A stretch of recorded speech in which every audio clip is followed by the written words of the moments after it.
25 जून 1975 में इंदिरा गांधी के नेतृत्व में कांग्रेस की सरकार ने आपातकाल जो लगाया था वो एक काले दिन के रूप में आज भी हम उसको याद करते हैं, क्योंकि लोकतंत्र की स्थापना बहुत लोगों के बलिदान और समर्पण के बाद मिली थी।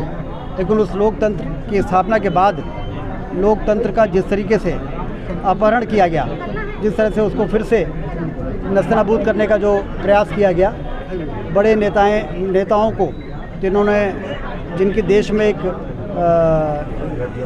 बड़ी स्थिति थी, उनको जेलों में ठूसा गया। आदरणीय जनार्दन मिश्रा जी हमारे साथ में हैं। 17 साल की उम्र में जब ये जमुना प्रसाद शास्त्री जी के साथ काम किया करते थे, छात्र जीवन से ही इनको भी 17 महीने जेल में रहना पड़ा और ऐसी यातना दी गई कि इनके कान में से खून बहने लगा था।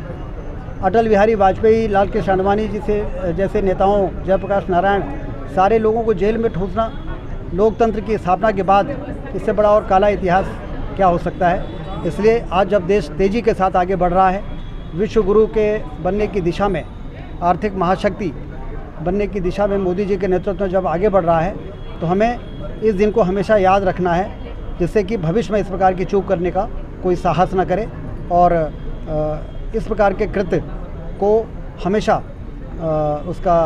उसकी निंदा हो, जिससे कि लोकतंत्र हमारा मजबूत हो। सर, कई संविधान भी बदले गए थे, संशोधन किया गया था, प्रेस की स्वतंत्रता पर भी आँच आई थी।